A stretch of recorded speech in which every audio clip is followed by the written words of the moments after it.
As Nigeria struggles to get a grip of the insecurity situation, recent revelation on forces behind the prolonged Boko Haram insurgency in the northeast has given rise to questions on the commitment of governors in the region to tackle the problem. Well, Nigerians are still reacting to comments from former CBN Deputy Governor Obadiah Mailafia, alleging that one of the northern governors is the commander of Boko Haram.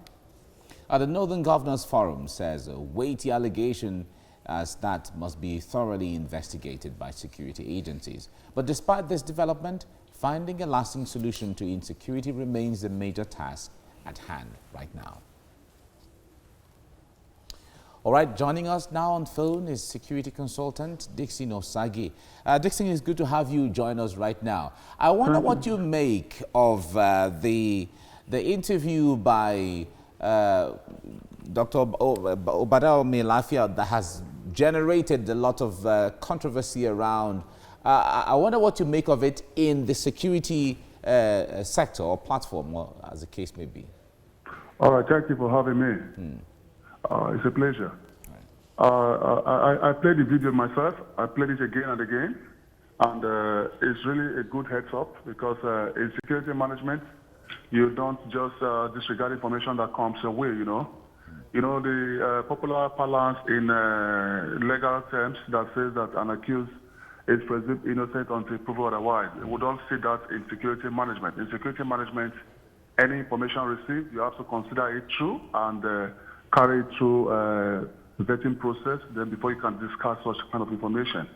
So the information from Obadiah must not be carted away. It must be well investigated. I am not saying that what he said is true, but it must be well investigated so that we have to know those people that are sponsoring terrorism.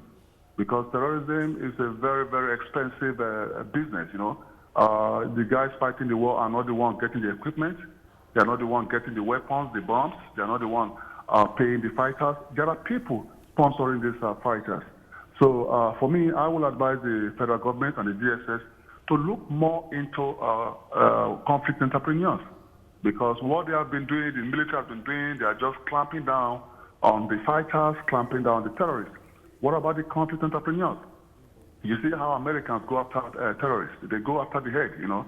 They go after Osama bin Laden. They went after al-Baghdadi. Because if we don't do that in Nigeria, we will keep fighting till eternity. That is my position. For me, the government should investigate allegations.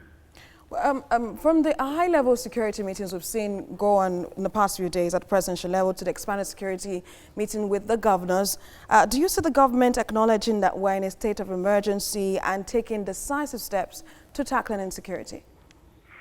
You see, security is systematic.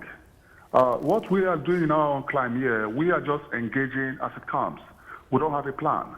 Counterterrorism is a two-way coin, enemy-centric and population-centric. Enemy-centric in the sense that as the military is going after the terrorists, population-centric is the National Registration Agency, the civil society. They are also engaging these fighters because the ideology of these guys is an ideology that could take till eternity. This is not a war you can eliminate because when ideology is born, it could take till eternity. So how do we erase this ideology? It's not all about equipment. It's not about getting bombs. It's not about projecting soldiers. Some weeks ago, General Konko said the Nigerian military are overwhelmed. I have asked him on various media to withdraw that statement. The military is our last hope of defense. And if the military is our last hope of defense, there is no need for our military to be overwhelmed on some group of criminal elements. That is unacceptable. For me, what I would advise the Nigerian military to do is that they have to be very, very systematic in carrying out this fight against terrorism. They need to be proactive and proactive and reactive. Okay. Thank you very much, Dixon Osagi, for your time on the program. We appreciate you.